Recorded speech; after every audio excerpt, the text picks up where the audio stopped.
Assalamualaikum warahmatullahi wabarakatuh. Saya Paksi Bimantara dengan NRP 501725-1039 dari Departemen Teknik Geofisika. Kali ini saya akan mempresentasikan tentang bab 21 yang berjudul sumber daya geologi.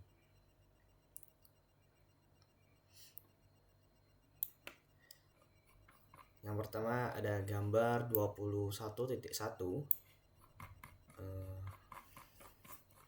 Di sini lapisan gambut sedang dipotong dan dikeringkan untuk bahan bakar di Pulau Mull, Skotlandia.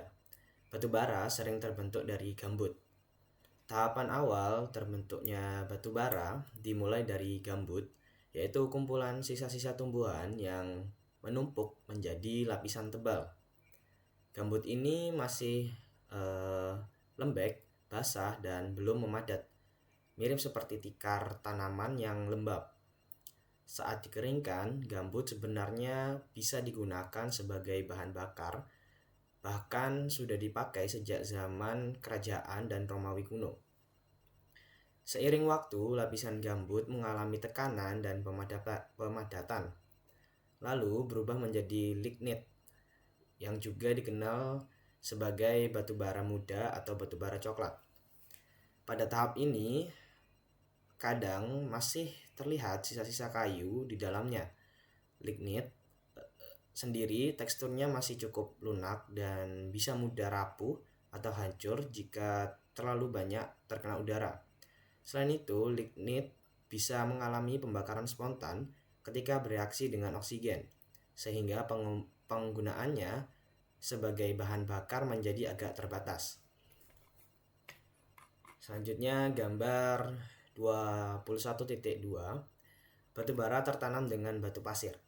Lapisan batu bara biasanya ditemukan berselang-seling dengan batuan sedimen lain seperti batu pasir dan serpih. Jenis batu bara seperti subbituminous dan bituminous sering disebut batu bara lunak. Biasanya berwarna hitam dan sering terlihat memiliki garis-garis atau lapisan yang menunjukkan sisa-sisa tumbuhan yang berbeda. Batu bara jenis ini cenderung berdebu, mudah terbakar, dan saat menyala biasanya menghasilkan api yang berasap.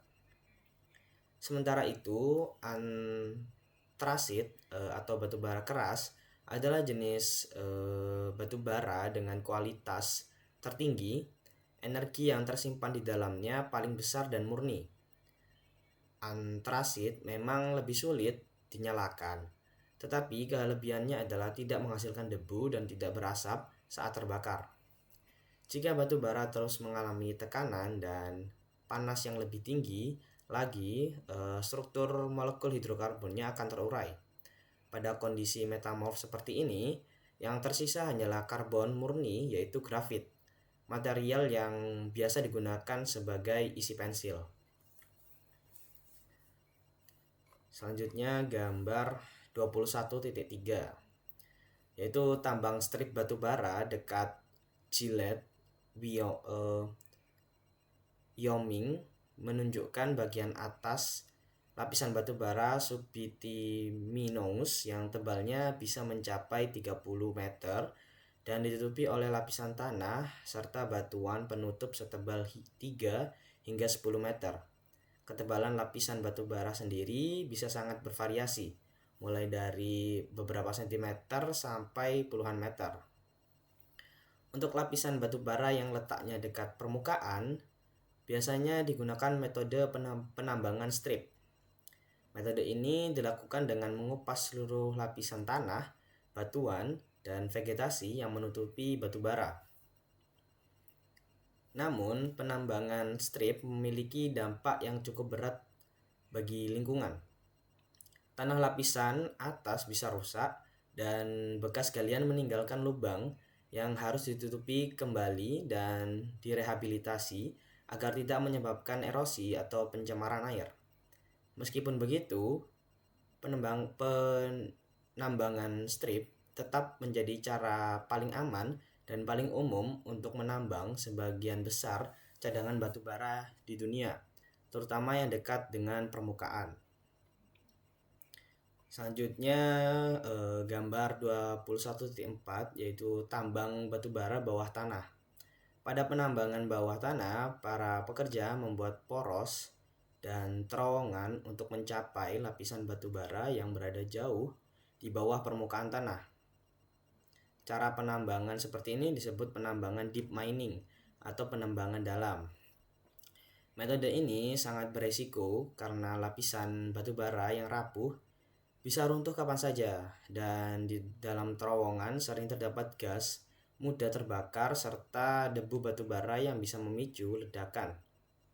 Pada masa sebelum Amerika Serikat membentuk Biro Pertambangan pada tahun 1910, sekitar 2.000 penambang meninggal tiap tahun hanya di Amerika Serikat akibat kecelakaan tambang.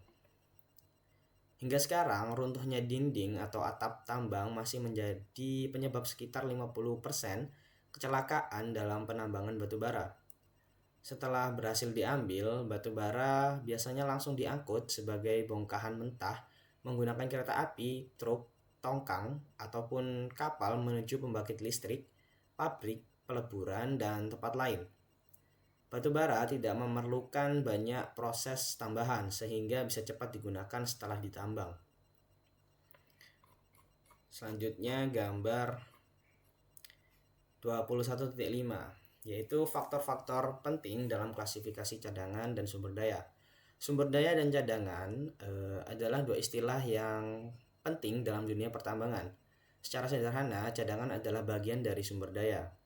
Sumber daya adalah jumlah total suatu bahan geologi, misalnya batu bara, minyak, atau mineral, yang berpotensi memiliki nilai ekonomi, baik yang sudah ditemukan maupun yang belum ditemukan. Sumber daya ini bisa diukur langsung lewat pengeboran atau penambangan yang disebut terukur, ditunjukkan, atau terbukti, atau bisa juga diperkirakan berdasarkan pengetahuan geologi dan statistik, atau disebut disimpulkan, tidak terbukti, hipotesis, atau spekulatif. Jumlah sumber daya tidak berubah dari waktu ke waktu karena ia menggambarkan potensi keseluruhan yang dimiliki bumi, meskipun nilai ini sebenarnya hanya bisa dihitung secara teoritis.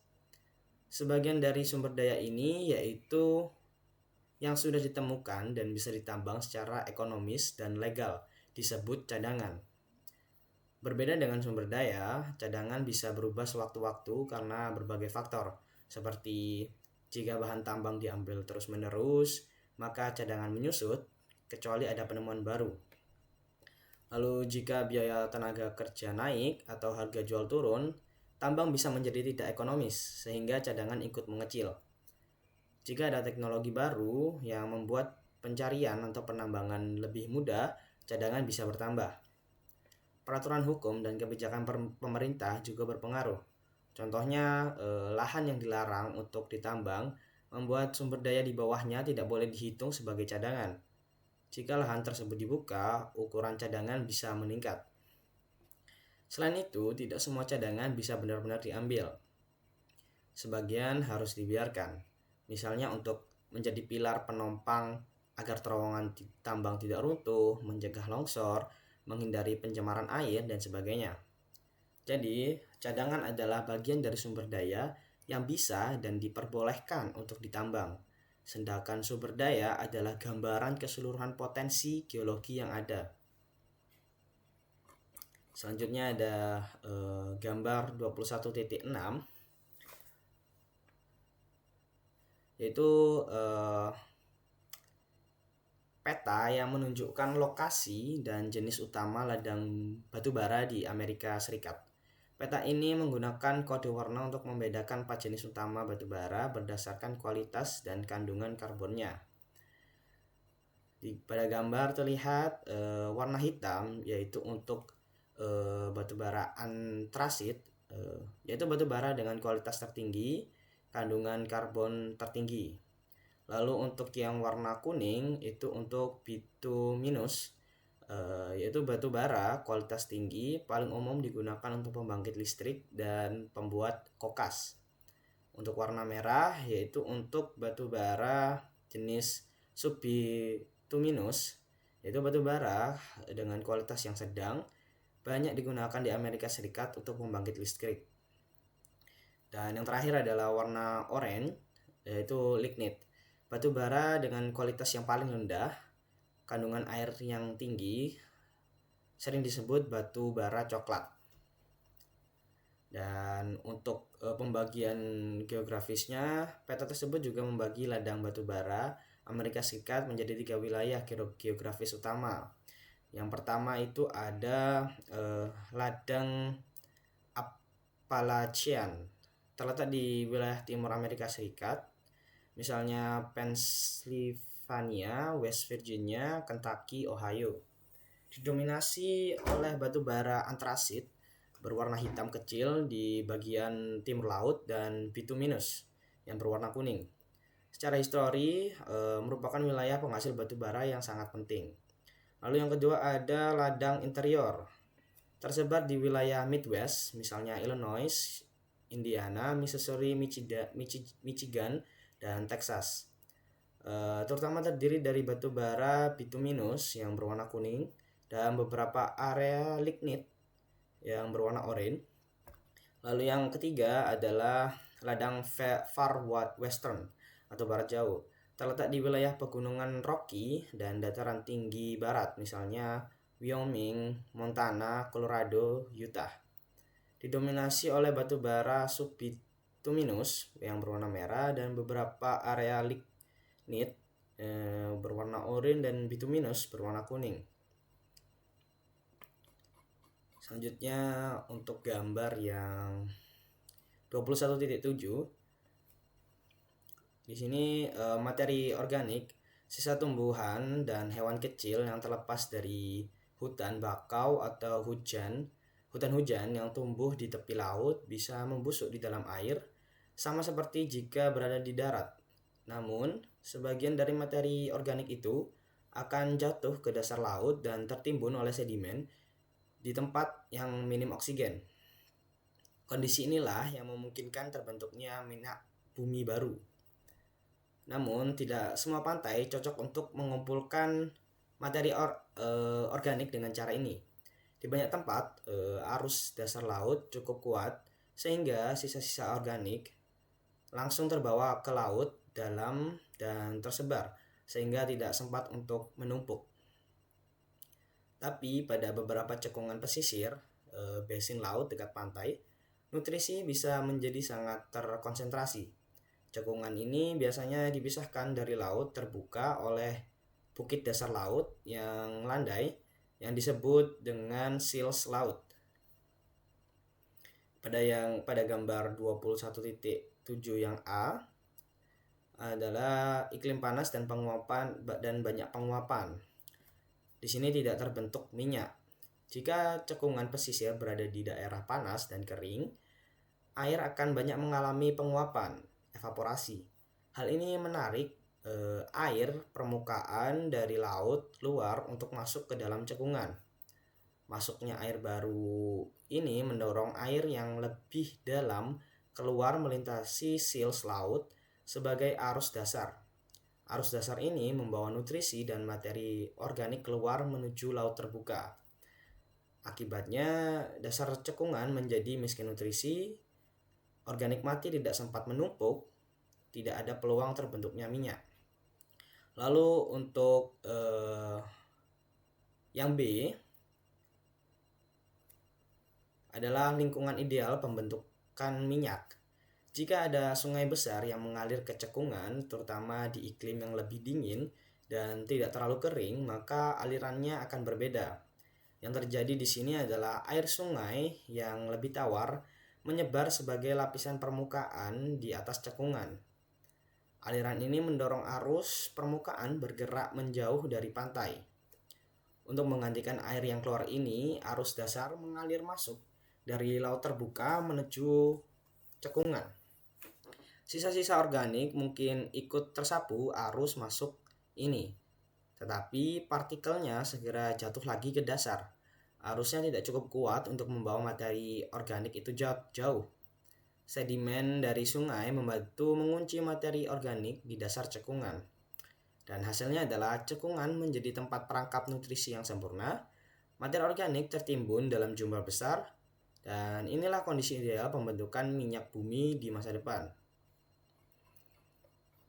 Selanjutnya, gambar 21.8. Pada awalnya, hidrokarbon yang terkubur akan mulai terurai oleh aktivitas bakteri. Setelah itu terjadi berbagai reaksi kimia antara sisa organik dengan mineral lempung di dalam sedimen. Dari proses ini terbentuklah endapan berlendir gaya organik yang disebut subpropel. Walaupun kandungan hidrokarbon dalam subpropel hanya beberapa persen, jumlah ini sudah cukup untuk menjadi bahan dasar pembentukan minyak di masa yang akan datang.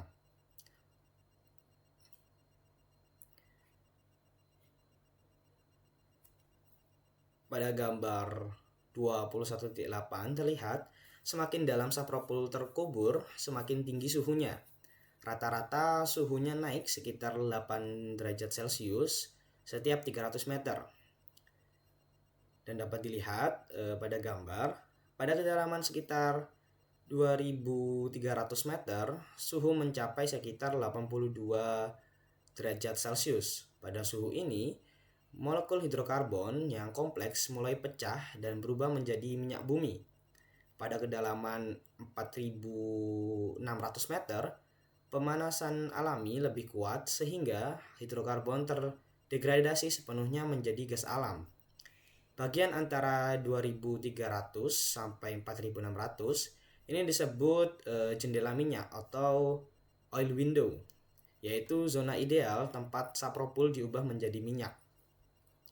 Namun, tidak semua endapan subpropel terkubur sedalam itu. Tidak semua akan menjadi minyak. Jika terlalu dalam, sebagian subpropel hanya menghasilkan gas alam, bukan minyak.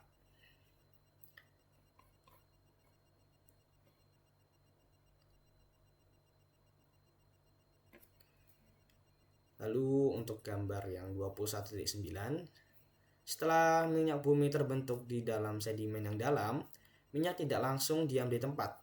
Tekanan bumi yang tinggi akan mendorong minyak bergerak ke atas menuju lapisan batuan yang lebih permeabel, yaitu berpori dan mudah dilalui. Minyak bisa terus naik sampai tertahan oleh batuan kedap air sehingga membentuk perangkap minyak atau muncul ke permukaan sebagai rembesan minyak atau tar sheet. Faktanya, penggunaan minyak pertama kali oleh manusia terjadi di Sumeria kuno ketika mereka memakai bitumen dari rembesan alami untuk mortar dalam batu bata lumpur.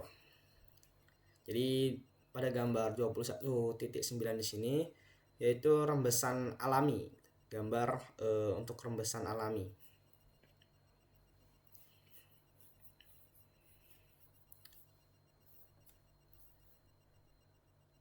Lalu pada gambar 21.10 menunjukkan proses dasar bagaimana minyak bumi dan gas alam terkumpul di bawah tanah dalam sebuah struktur yang disebut jebakan anti-clean atau anti-clean trap.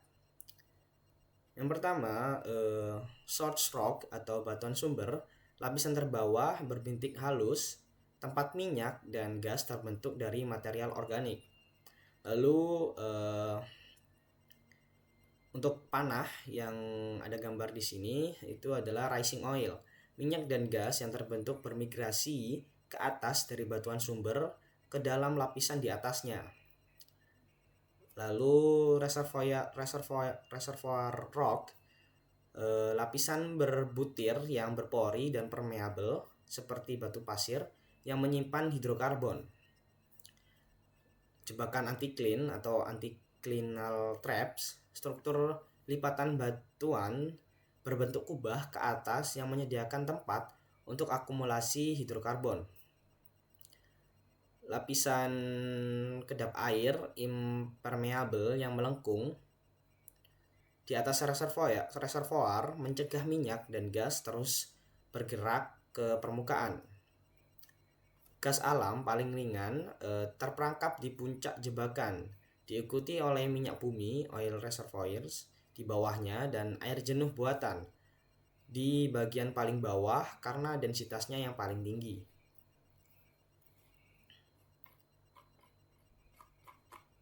Lalu ada gambar 21.11. Gambar ini menampilkan 8 jenis struktur geologi utama yang dapat merangkap minyak dan gas alam. Dalam semua kasus, batu yang kedap air impermeable menyegel atau menutupi minyak bumi. Pada gambar yang A, yaitu anticline, lipatan batuan berbentuk kubah ke atas yang merangkap minyak dan gas di puncaknya. Untuk yang B adalah normal fault, pergeseran batuan di mana batuan yang kedap air seperti serpih bergeser di sebuah batuan reservoir menciptakan segel samping. Yang C adalah thrust fault, patahan dorongan yang menyebabkan pergeseran batuan yang tumpang tindih di mana batuan penutup yang kedap dapat melipat di atas batuan reservoir. Dari gambar yang A, B, dan C itu termasuk jebakan struktural terbentuk oleh deformasi tektonik. Sedangkan untuk yang D, E, F adalah jebakan stratigrafi, yaitu terbentuk oleh perubahan batuan atau sedimentasi. Untuk yang D yaitu sandstone lens, lensa-lensa batu pasir reservoir terisolasi yang terperangkap di dalam batuan penutup yang kedap impermeable. Untuk yang E adalah sandstone pinch out, berakhirnya lapisan batu pasir reservoir yang terpotong dan terbungkus oleh batuan yang kedap air. Untuk yang F adalah unconformity, ketidakselarasan sudut, angular unconformity, di mana lapisan batuan yang lebih tua yang mengandung reservoir tertutup oleh lapisan batuan kedap yang lebih muda. Lalu ada jebakan gabungan atau khusus, yaitu ditunjukkan pada gambar yang G dan F. Untuk yang G sendiri adalah reef, struktur terumbu karang fosil yang bersifat berpori, core, dan dikelilingi oleh puing-puing, flank debris, dan batuan kedap yang bertindak sebagai penutup. Untuk yang H, salt dome, struktur kubah garam yang masif yang mendorong dan melipat lapisan batuan di sekitarnya, menciptakan jebakan di bagian atas atau di sisi-sisi batuan reservoir. Di bagian paling atas reservoir minyak biasanya ada kantong gas. Kantong gas ini sangat berharga bagi para pengebor karena bisa membantu mengeluarkan minyak tanpa perlu memompa. Ketika pengeboran pertama kali menembus reservoir, gas yang terperangkap akan mendorong minyak naik ke permukaan dengan tekanannya sendiri. Tekanan alami ini bisa menghemat biaya besar bagi perusahaan dan bahkan bisa menjadi penentu apakah sebuah proyek pengeboran layak dilanjutkan atau tidak. Gambar-gambar yang sering kita lihat tentang minyak yang menyembur tinggi ke udara saat penemuan cadangan baru adalah contoh nyata betapa kuatnya tekanan gas di beberapa reservoir.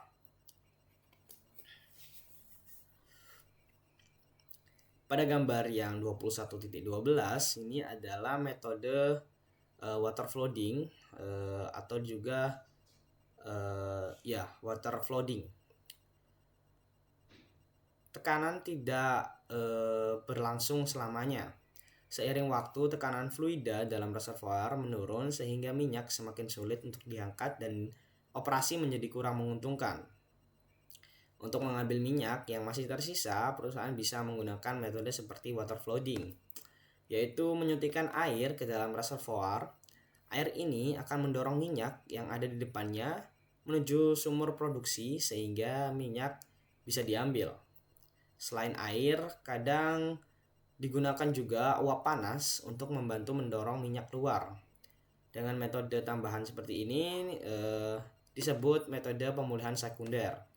Hingga sepertiga dari minyak yang masih tertinggal di reservoir bisa berhasil diambil. Jadi air disuntikkan ke dalam reservoir, lalu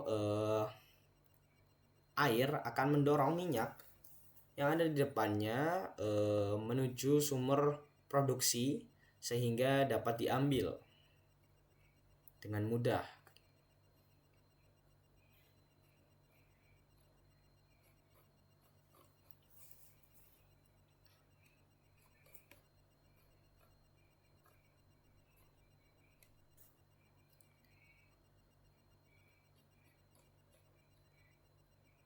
Lalu selanjutnya yaitu gambar 21.13.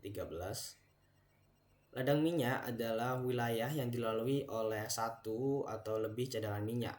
Lebih dari 60% minyak berasal dari eksploitasi ladang minyak di Timur Tengah. Sebagian besar ladang minyak besar di luar Timur Tengah saat ini mengalami penurunan produksi, termasuk dua ladang terbesar di Amerika Serikat, di Texas Barat dan Alaska. Seperti yang ditunjukkan pada gambar 21.13. Harapan akan penemuan cadangan minyak besar di Asia Tengah tidak sepenuhnya terwujud seperti yang diharapkan. Meskipun masih ada prospek untuk menemukan cadangan minyak terbesar di Siberia dan sekitar pantai Arktik Asia, namun pengembangan cadangan-cadangan tersebut akan sangat mahal. Implikasi geopolitik dari meningkatnya ketergantungan dunia, industri pada wilayah yang secara politik tidak stabil, serta dunia yang berebut untuk memenuhi permintaan terhadap sumber daya yang semakin menipis merupakan pertanda buruk konflik. Selanjutnya untuk gambar yang 21.14.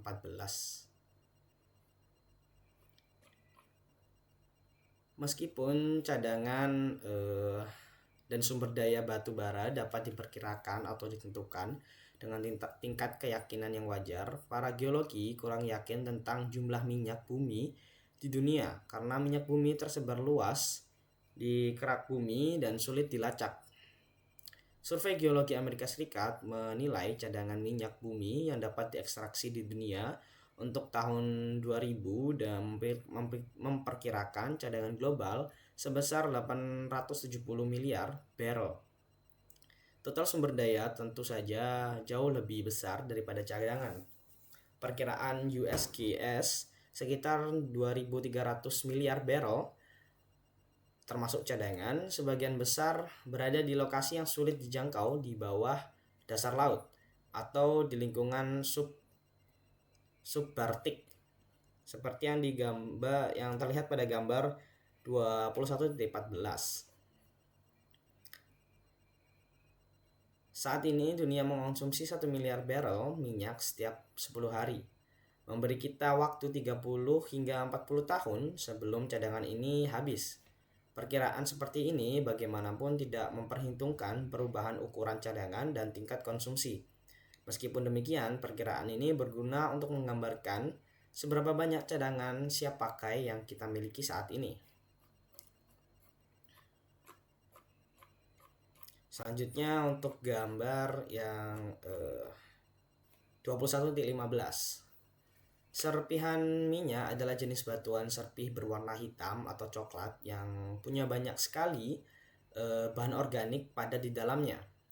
Dari bahan organik inilah minyak bisa dihasilkan melalui proses pemanasan khusus yang disebut distilasi. Pada gambar 21.15 yaitu peta. Peta ini menunjukkan distribusi deposit besar pasir minyak atau oil sand dan serpihan minyak oil shale di Amerika Serikat dan Kanada. Untuk warna kuning pada gambar yaitu menunjukkan jenis deposit oil shale, serpihan yang mengandung kerogen yang dapat diolah menjadi minyak.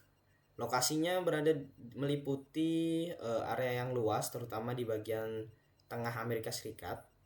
Lalu untuk yang warna merah yaitu high grade oil shale.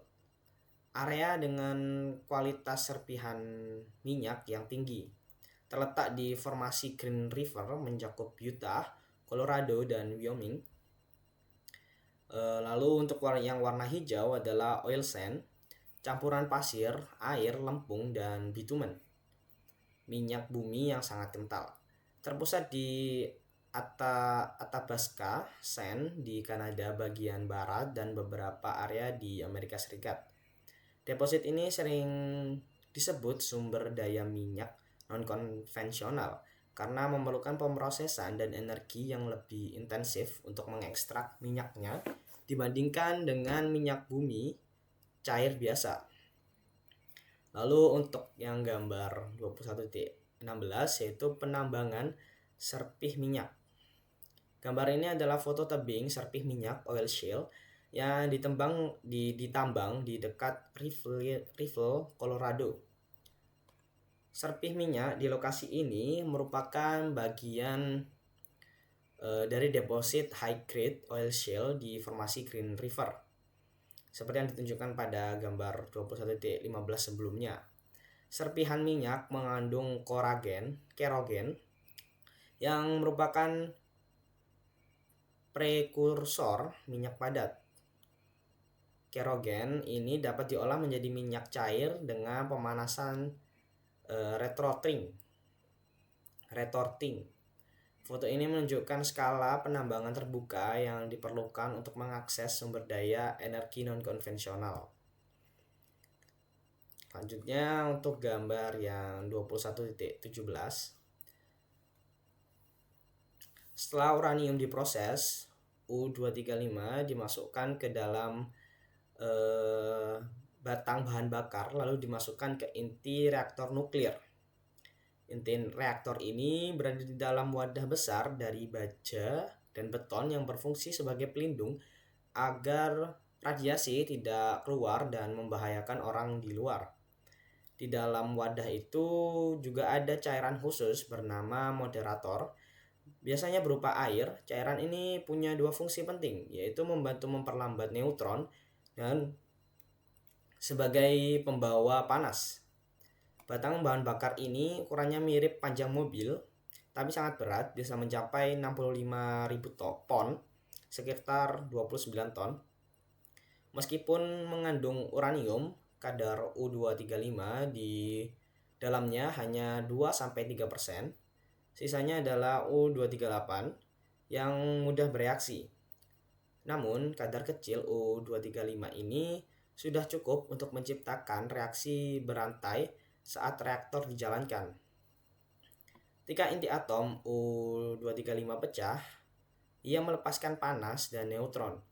Uranium ini berubah menjadi unsur lain seperti thorium 231 dan radium 227 sebelum akhirnya menjadi timbal yang stabil. Neutron yang dilepas bisa bergerak cepat atau lambat. Neutron yang lambat mudah menabrak inti U235 lain, sehingga atom berikutnya ikut pecah. Inilah yang menciptakan reaksi berantai yang menghasilkan panas besar. Moderator, yaitu air, membantu memperlambat neutron-neutron tersebut, sehingga reaksi bisa berlangsung dengan stabil. Air ini juga menyerap panas dari reaksi fisi, mendidih dan berubah menjadi uap. Uap inilah yang kemudian digunakan untuk memutar turbin pembangkit listrik, sama seperti di PLTU batubara. Pada beberapa reaktor, air moderator tidak langsung dipakai ke turbin. Sebaliknya, air panas dari reaktor dialirkan ke penukar panas yang kemudian memanaskan air lain untuk menghasilkan uap. Sistem ini dipakai agar tidak ada radioaktivitas yang masuk ke turbin. Untuk mengendalikan reaksi agar tidak berlebihan, reaktor dilengkapi batang kendali yang terbuat dari karbon, boron, atau kadmium. Batang kendali ini menyerap neutron sehingga reaksi berantai bisa diperlambat atau bahkan dihentikan. Dengan mengatur naik turunnya batang kendali, operator dapat menyesuaikan beberapa besar panas dan listrik yang ingin dihasilkan. Kalau batang kendali tidak bekerja dengan baik atau keseimbangannya hilang, reaktor bisa mengalami kecelakaan karena reaksi berantai menjadi tidak terkendali. Karena itu pengoperasian reaktor harus sangat hati-hati. Selanjutnya gambar 21.18 ya. Air adalah media yang sangat bagus untuk membawa panas. Sementara itu, batuan kering justru kurang baik menghantarkan panas. Karena itu, dalam beberapa teknologi panas bumi, air disuntikkan ke dalam batuan panas yang kering supaya air bisa mengambil panas dari batuan tersebut.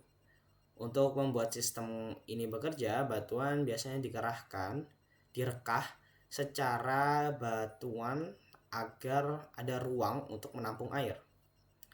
Masalahnya, proses ini butuh energi besar dan memakai air yang kadang sebenarnya lebih dibutuhkan untuk hal lain. Jadi tujuan awal untuk membuat energi murah dan efisien malah jadi tidak tercapai.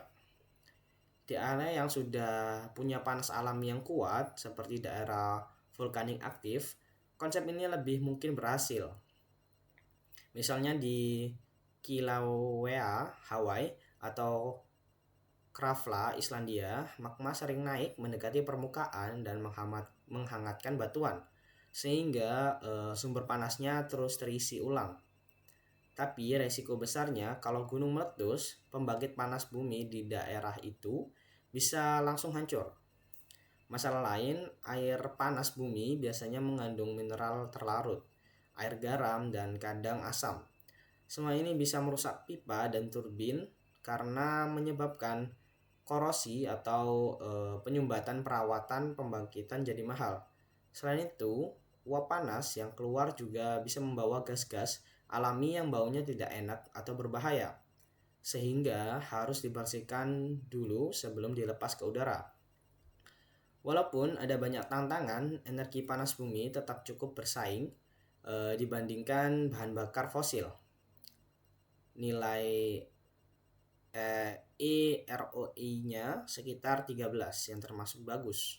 Di negara-negara seperti Islandia dan Selandia Baru yang punya banyak aktivitas vulkanik dan penduduknya tidak terlalu padat, panas bumi jadi pilihan utama daripada impor minyak atau membangun PLTN. Saat ini tenaga panas bumi sudah digunakan di sekitar 30 negara dan menghasilkan sekitar 12.000 megawatt listrik, setara dengan 20 reaktor nuklir konvensional. Di beberapa tempat, panas bumi tidak hanya digunakan untuk listrik, tapi juga untuk memanaskan rumah.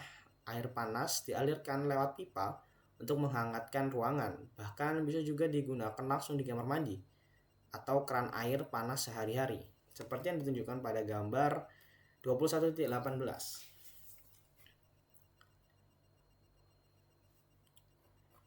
Lalu pada gambar 21.19, tenaga hidro air atau hidroelektrik adalah sumber energi terbarukan terbesar yang kita gunakan saat ini. Sekitar 96% dari seluruh energi terbarukan di dunia berasal dari tenaga air dan setengahnya berada di Eropa serta Amerika Utara. Di Amerika Serikat sendiri, tenaga air menyumbang 3% dari total energi dan 11% dari listrik yang digunakan masyarakat. Keunggulan tenaga air adalah bisa dibangun secara lokal, bahkan sebuah pembangkit kecil di sungai kecil sudah cukup untuk menyediakan listrik bagi rumah, kebun, peternakan. Selain itu, tenaga hidroelektrik tidak menghasilkan polusi udara. Pada saat permintaan listrik rendah, air yang sudah turun dapat dipompa kembali ke waduk untuk digunakan lagi, jadi sangat efisien. Pada gambar 21.19, seperti yang dijelaskan tadi, tenaga air hidroelektrik menyumbang sekitar 3% dari total energi. Total energi yang lain atau energi utama yang lain, yaitu nuklir yang menyumbang 9%, lalu ada batu bara menyumbang sekitar 23%, lalu ada gas natural, gas alam yang menyumbang 25%, dan yang paling banyak, yang paling besar adalah minyak, yaitu menyumbang sekitar 41% dari total energi. Selanjutnya untuk gambar yang 21.20, tenaga pasang surut adalah salah satu bentuk lain dari tenaga air. Cara kerjanya memanfaatkan naik turunnya air laut. Untuk memanfaatkan tenaga ini dibangun sebuah benteng atau dinding yang disebut barrage di mulut teluk atau muara sungai. Seperti yang terlihat pada gambar 21.20. Jadi cara kerjanya sederhana. Untuk yang A ini, saat air laut pasang naik, pintu-pintu pada barrage dibuka, air masuk dan memutar turbin menghasilkan listrik. Saat air sudah tinggi, pintu ditutup sehingga air tertahan di balik barrage. Lalu untuk yang B, ketika air laut surut, pintu kembali dibuka, air yang mengalir keluar memutar turbin untuk kedua kalinya. Tetapi kali ini arahnya berputar terbalik. Dengan begitu, listrik bisa dihasilkan dua kali, saat air naik dan saat air turun. Selanjutnya untuk gambar yang 21.21.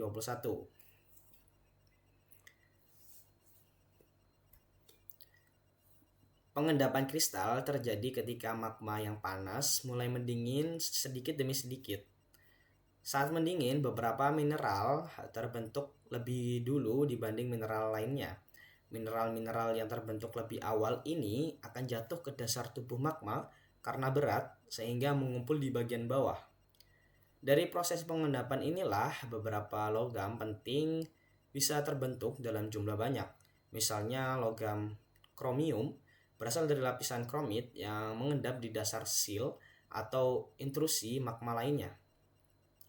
Dunia bahkan mendapatkan sebagian besar cadangan kromium dan platinum dari satu intrusi raksasa bernama kompleks Basveld di Afrika Selatan. Tempat ini adalah salah satu sumber logam mulia terbesar di planet kita. Ada juga intrusi besar lain di Montana, Amerika Serikat, yaitu kompleks Stillwater. Deposit di Stillwater juga menghasilkan kromium dan platinum, tetapi kualitasnya tidak setinggi yang ada di Basveld. Cairan hidrotermal adalah cairan panas yang berasal dari magma, dan prosesnya sangat penting karena cairan inilah yang membentuk sebagian besar endapan biji logam, kecuali besi dan aluminium. Ketika magma mulai mendingin dan mengkristal, sebagian air dan cairan lain terjebak di dalamnya. Cairan ini kemudian terdorong keluar menuju batuan di sekitarnya, disebut batuan samping atau country rock. Pada tahap akhir pendinginan magma, mineral-mineral utama seperti feldspar sudah terbentuk duluan. Logam-logam tertentu seperti tembaga, emas, dan logam lainnya tidak dapat masuk ke dalam struktur mineral tersebut, sehingga akhirnya menumpuk di sisa magma yang kaya air. Cairan sisa ini akhirnya menjadi larutan panas yang banyak logam dan silika. Cairan tersebut bergerak melalui retakan atau pori-pori batuan di sekitarnya dan mulai mengendapkan logam-logam tersebut, membentuk endapan biji hidrotermal. Endapan seperti ini umumnya berupa mineral sulfida logam, misalnya pirit, kalkopirit, sering kali bercampur dengan kuarsa berwarna putih susu. Pada gambar 21.22 adalah kemungkinan asal-usul cairan hidrotermal. Pada gambar tersebut mengilustrasikan dua mekanisme geologis utama yang memanaskan air tanah yang penting untuk sistem geotermal. Untuk gambar yang A adalah magmatic water atau air magmatik. menunjukkan Pluton yang hampir mengkristal melepaskan air yang terperangkap, air magmatik, ke batuan di sekitarnya, country rock. Untuk yang B adalah groundwater, menunjukkan massa magma yang panas memanaskan air tanah, groundwater, yang bersirkulasi di sekitarnya. Kedua proses ini menunjukkan bagaimana intrusi magmatik memanaskan fluida di kerak bumi, yang merupakan dasar dari sumber air panas dan energi geotermal. Selanjutnya gambar 21.23. Metamorfisme kontak terjadi ketika batuan di sekitar tubuh magma yang panas mengalami perubahan karena suhu tinggi. Proses ini bisa menghasilkan endapan logam seperti besi, tungsten, tembaga, timbal, seng, perak, dan logam lainnya. Untuk gambar yang A, batuan asli di sekitar magma bisa tergantikan hampir sepenuhnya oleh mineral biji. Hal ini sering terjadi pada batu kapur karena batu kapur sangat mudah bereaksi dengan cairan panas dari magma. Proses pergantian ini disebut metasomatisme, yaitu masuknya ion baru ke dalam batuan sampai komposisinya berubah total. Hasilnya bisa terbentuk badan biji yang besar dan sangat kaya logam. Dan untuk yang B, gambar yang B, urat hidrotermal adalah endapan biji berbentuk saluran sempit yang terbentuk di sepanjang rekahan, patahan, atau celah dalam batuan. Dan yang C, cairan panas yang membawa logam mengalir melalui rekahan tersebut, lalu mendingin dan mengendapkan logam. Urat-urat ini bisa memanjang sangat jauh, bahkan kadang tidak jelas apakah masih berkaitan dengan sumber magmanya. Kadang cairan panas tidak membentuk urat, tetapi menyebar ke dalam volume batuan yang sangat besar, menghasilkan endapan logam yang tersebar dalam konsentrasi rendah. Seperti yang terlihat pada gambar 21.23 yang C. Ini dikenal dengan evaporit. Endapan porfiri, yaitu sumber utama tembaga di dunia. Selain tembaga, endapan ini sering mengandung timbal, seng, molybdenum, perak, emas, sedikit besi. Meskipun kandungannya rendah, volume batunya sangat besar, sehingga endapan ini tetap ekonomis untuk ditambang. Jika cairan panas naik hingga ke permukaan, maka terbentuklah mata air panas. Di darat, mata air panas bisa membawa banyak logam terlarut. Lalu untuk yang D, pada gambar 21.23 yang D, pada zona namun yang lebih spektakuler adalah mata air panas di dasar laut. Pada zona ini, air laut yang masuk ke dalam kerak bumi dipanaskan oleh magma, lalu keluar lagi sebagai semburan air super panas yang membawa logam. Ketika air panas bertemu air laut yang dingin, logam-logamnya langsung mengendap, membentuk gundukan besar sulfida logam, kadang cukup besar sehingga bernilai ekonomis. Jenis logam yang bisa terbentuk antara lain tembaga, seng, timbal, perak, dan juga emas. Ini yang dikenal sebagai black smoker atau cerobong asap hitam.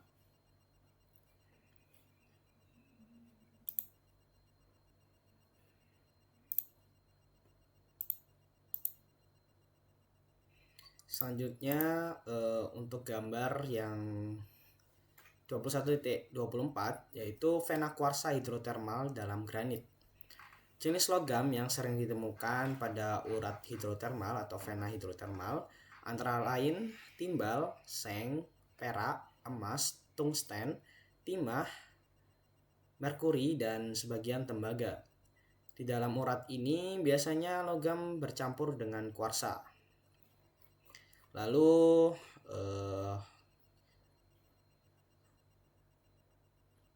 Gambar 21.25. Presipitasi kimia di dalam lapisan sedimen adalah cara yang paling umum terbentuknya biji besi dan biji mangan. Beberapa jenis biji tembaga juga bisa terbentuk dengan proses yang sama. Salah satu jenis biji yang terkenal adalah biji besi berpita. Biji ini tersusun dari lapisan-lapisan tipis mineral besi yang berselang-seling dengan lapisan batuan silika. Endapan ini terbentuk di dasar cekungan air yang dangkal pada zaman Prakambrium, yaitu lebih dari 540 juta tahun yang lalu. Seperti yang terlihat pada gambar 21.25, menunjukkan biji besi berpita yang berusia 2250 juta tahun yang berada di Michigan. Seiring berjalannya waktu, lapisan batuan ini mengalami berbagai proses geologi seperti perlipatan, patahan, metamorfisme, dan perubahan oleh larutan panas. Semua itu membuat bentuk aslinya berubah sehingga asal-usul pasti biji besi berpita ini sulit untuk ditentukan. Ada beberapa dugaan mengenai dari mana zat besinya berasal dan bagaimana proses pembentukannya. Misalnya, zat besinya mungkin berasal dari aktivitas gunung berapi di masa itu. Bisa juga berasal dari proses pelapukan batuan di daratan sekitar cekungan. Lapisan yang bergantian mungkin terbentuk karena perubahan kondisi lingkungan yang terjadi secara berkala seperti perubahan aktivitas vulkanik, variasi jumlah air sungai yang masuk ke cekungan, perubahan sirkulasi air, atau pertumbuhan mikroorganisme. Yang jelas, semua biji besi berpita ditemukan pada batuan Prakambrium. Selanjutnya untuk gambar yang 21.26, pengayaan supergen adalah proses alami yang bisa menaikkan kadar biji tembaga yang awalnya rendah menjadi lebih tinggi sehingga layak ditambang. Awalnya endapan tembaga tersebar dalam batuan dengan kadar sangat kecil, misalnya hanya 0,3% tembaga. Namun lewat proses pelapukan dan bantuan air tanah, kadar ini bisa naik menjadi sekitar 1% bahkan lebih. Jadi pada gambar 21.26 ini menggambarkan proses bekerjanya, yaitu air tanah. Yang pertama, air tanah meresap dari permukaan ke bawah. Saat air tanah mengalir melalui batuan di dekat permukaan, ia melarutkan mineral-mineral biji tembaga seperti chalcopyrite, tembaga besi sulfida. Lalu proses yang kedua, tembaga larut, besinya tertinggal. Air membawa tembaga dan belerangnya ke bawah, sementara besinya tetap tertinggal di bagian atas. Besi yang tertinggal kemudian teroksidasi di permukaan hingga membentuk gosan, yaitu lapisan karat kemerahan kecoklatan, sering terlihat di daerah tambang. Lalu proses yang ketiga, tembaga terkumpul di bawah permukaan air tanah. Ketika air tanah yang kaya tembaga itu mencapai bagian yang lebih dalam, ia bertemu lagi dengan mineral chalcopyrite yang masih utuh. Lalu yang terakhir, proses yang keempat, terjadi reaksi yang menghasilkan mineral tembaga berkadar tinggi. Tembaga larut tadi bereaksi dengan chalcopyrite dan membentuk mineral baru yang jauh lebih kaya tembaga, misalnya chalcocite, sekitar 80% tembaga. Singkatnya, mineral awal chalcopyrite sekitar kurang lebih 35% Cu, hasil reaksi chalcocite 80% Cu. Yang terakhir, yang kelima, bagian bawah endapan menjadi lebih kaya tembaga. Akhirnya tembaga dari bagian atas bergerak turun dan menumpuk di bagian bawah, sehingga kadar tembaga di zona bawah bisa beberapa kali lipat lebih tinggi. Proses ini juga bisa mengumpulkan perak karena sering terbawa bersamaan dengan tembaga. Lalu gambar 21.27, penambangan terbuka. penambangan permukaan. Ini dilakukan dengan mengupas atau menghilangkan lapisan tanah dan batuan yang berada di atas endapan mineral. Ada beberapa bentuknya, seperti yang terlihat pada gambar 21.27 yang A, yaitu penambangan bawah tanah. Kalau mineral berada jauh di bawah permukaan atau tidak bisa dijangkau lewat penambangan terbuka, maka digunakan penambangan bawah tanah. Pekerja membuat terowongan yang masuk ke dalam bumi untuk mencapai urat biji. Penambangan bawah tanah biasanya jauh lebih dalam dibanding tambang batu bara, sehingga memiliki tantangan tersendiri seperti ventilasi udara, resiko runtuhan batuan, suhu yang lebih panas, dan logistik untuk membawa biji keluar dari kedalaman besar. Metode ini digunakan untuk endapan yang sangat bernilai atau terlokalisasi seperti emas, perak, tembaga berkualitas tinggi, dan mineral logam lainnya. Lalu untuk gambar yang B, yaitu tambang terbuka, open pit mining. Ini mirip dengan penambangan strip, tetapi fokusnya pada area yang lebih kecil dengan endapan mineral yang lebih terkonsentrasi. Tambang jenis ini digali sangat dalam, membentuk lubang raksasa berundak-undak atau seperti tangga. Metode ini digunakan untuk menambang logam seperti tembaga, emas, dan juga besi. Lalu untuk yang C di sini adalah penambangan strip. Penambangan ini adalah model di mana area tanah yang luas dikeruk lapis demi lapis.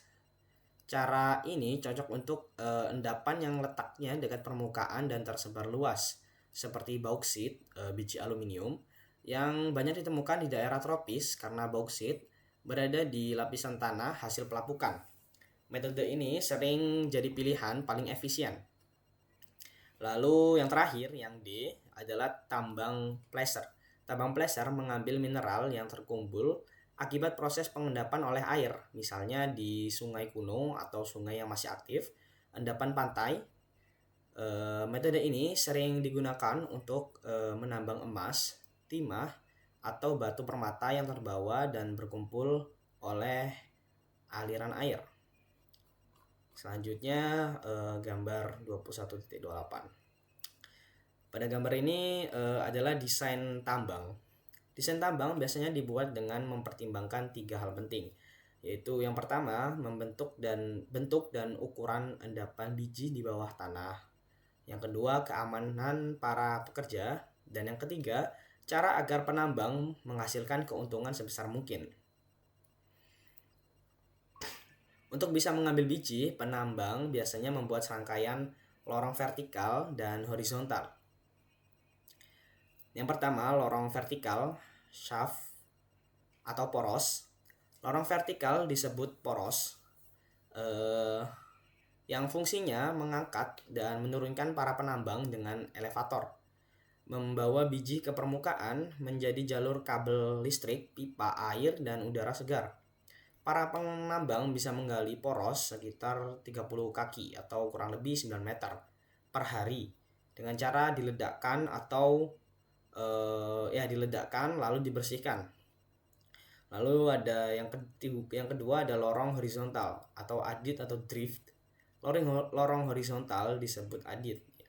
Disinilah biji benar-benar digali dan dikeluarkan.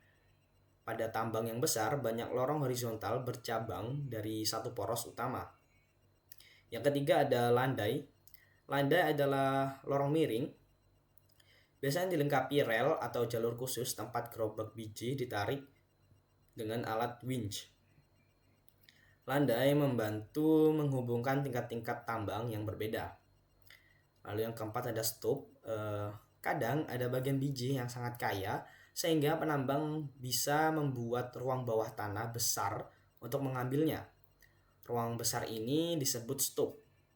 Agar stup tidak runtuh, dindingnya perlu diberi penyangga, biasanya menggunakan kayu atau bahan konstruksi lain.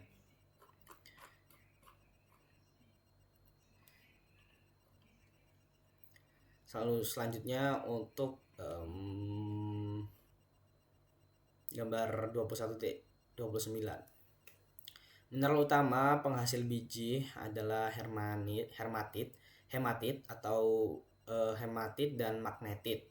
Di Amerika Serikat, sebagian besar biji besi berasal dari daerah sekitar Danau Superior, terutama di negara bagian Minnesota. Jenis biji yang ditemukan di sana adalah Banded Iron Formation dari zaman Prakambrium. Sama seperti banyak tambang biji besi lainnya di dunia, penambangannya umumnya dilakukan dengan metode tambang terbuka. Selanjutnya untuk tembaga, kebanyakan bijinya berupa mineral sulfida dengan chalcopyrite sebagai mineral terpenting. Ada beberapa endapan tambang tipe urat seperti di Butte, Montana, tetapi endapan utama biasanya tersebar luas dalam volume batuan yang besar. Karena itu tambang seringkali berbentuk lubang terbuka yang sangat besar. Negara bagian seperti Arizona dan Utah adalah produsen tembaga terbesar di Amerika Serikat. Biji utama aluminium adalah bauksit yang terbentuk di daerah beriklim tropis akibat proses pelapukan intensif. Amerika Serikat hanya memiliki sedikit bauksit, sehingga 90% kebutuhan biji aluminium harus diimpor dari negara-negara tropis. Tambang bauksit terbesar di Amerika Serikat berada di Arkansas, dan metode penambangannya juga menggunakan tambang terbuka. Aluminium menjadi salah satu logam pertama yang didaur ulang secara luas. Salah satu alasannya adalah banyaknya bahan baku yang berasal dari impor. Lalu untuk timbal, mineral biji yang paling penting adalah galena. Endapan besar timbal di Amerika Serikat terdapat di Missouri, Idaho, Utah, dan Colorado. Endapan di Missouri umumnya berada di lapisan batu kapur, dan para ahli masih memperdebatkan bagaimana endapan tersebut bisa terbentuk. Penambangannya dapat dilakukan secara bawah tanah maupun tambang terbuka. Sementara itu, endapan di Idaho biasanya terbentuk pembuluh urat dan lebih sering ditambang secara bawah tanah. Yang terakhir adalah perak, dapat ditemukan sebagian logam asli maupun dalam bentuk mineral sulfida, dan biasanya merupakan hasil samping dari penambangan tembaga dan timbal. Tambang timbal seng di distrik Coeur d'Alene, Idaho adalah salah satu penghasil perak terbesar di Amerika Serikat. Jadi pada gambar 21.29 ini menunjukkan lokasi-lokasi biji logam tersebut. Selanjutnya ada gambar 21.30. Karena sebagian besar endapan utama disebarluaskan melalui batuan dalam jumlah besar, jadi sebagian besar tembaga adalah lubang terbuka. Jadi gambar ini adalah gambar tambang terbuka di Morenci, Arizona. Emas biasanya ditemukan sebagai unsur murni dalam bentuk nugget, serpihan kecil atau butiran halus di beberapa tempat. Emas terkumpul di endapan placer, yaitu endapan di sungai atau aliran air. Contoh terkenal berada di California yang memicu demam emas pada tahun 1849. Untuk memisahkan emas dari pasir dan kerikil ada beberapa cara tradisional hingga modern. Yang pertama yaitu panning atau mendulang emas. Cara paling sederhana, menggunakan panci logam untuk memutar sedimen di dalam air sampai emas yang berat tertinggal di dasar. Lalu yang kedua ada sluice box atau kotak pintu air, seperti yang ditunjukkan pada gambar 21.31, yaitu kerikil di lereng bukit disemprot dengan air bertekanan tinggi hingga runtuh dan mengalir ke sluice box untuk dipisahkan emasnya.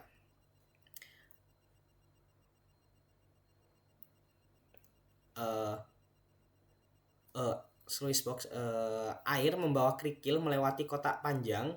Emas yang lebih berat akan tertahan di dasar kotak. Lalu yang ketiga ada penambangan hidrolik, seperti yang terlihat pada gambar 20.1, 21.32. Kerikil di lereng bukit disemprot dengan air bertekanan tinggi hingga runtuh dan mengalir ke sluice box untuk dipisahkan emasnya. Lalu yang terakhir ada dredge, alat penggalian terapung. Seperti yang terlihat pada gambar 21.33. Mesin besar seperti kapal yang menyaring emas dari kerikil langsung di atas air, lalu membuang sisa kerikil di belakangnya. Selain dari endapan pleser, emas juga bisa ditemukan di urat hidrotermal, biasanya bersama mineral kuarsa putih susu.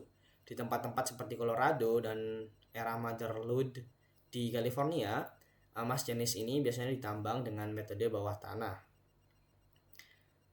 Saat ini, sebagian besar produksi emas besar di Amerika Serikat datang dari tambang terbuka, terutama di sekitar Carlin, Nevada, serta beberapa lokasi lain di Nevada dan California, di mana emas tersebar dalam jumlah kecil tetapi luas di dalam batuan. Selanjutnya untuk gambar yang 21.34, pasir dan kerikil adalah bahan penting dalam dunia konstruksi. Keduanya dipakai untuk membuat beton yang menjadi bahan utama dalam pembangunan gedung dan jalan raya. Selain itu, pasir juga digunakan untuk membuat mortar, yaitu campuran yang berfungsi merekatkan batu bata atau blok semen agar bangunan menjadi kokoh. Di Amerika Serikat, kebutuhan akan pasir dan kerikil meningkat sangat pesat, bahkan lebih dari 2 kali lipat dalam 25 tahun terakhir. Sumber pasir dan kerikil biasanya berasal dari berbagai tempat alami, seperti bukit pasir, endapan sungai, dataran gundukan, endapan gletser, hingga pantai. Di beberapa wilayah, abu vulkanik yang sudah mengeras juga ditambang karena kualitasnya mirip seperti kerikil. Untuk mengambil pasir dan kerikil, ini metode yang paling umum digunakan adalah penambangan terbuka, yaitu menggali langsung dari permukaan tanah seperti yang terlihat pada gambar 21.34.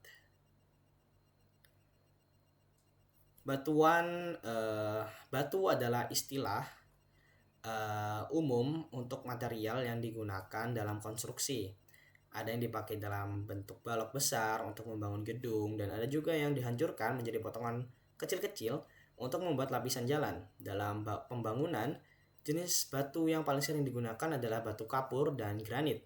Batu kapur juga merupakan jenis batu yang paling banyak dihancurkan untuk keperluan jalan dan konstruksi lainnya. Setiap tahun, jutaan ton batu digunakan di Amerika Serikat untuk berbagai proyek bangunan dan infrastruktur. Untuk mendapatkan batu tersebut, proses penambangannya biasanya dilakukan di quarry, yaitu tambang terbuka tempat batu dipotong atau dipecah, seperti yang terlihat pada gambar 21.35.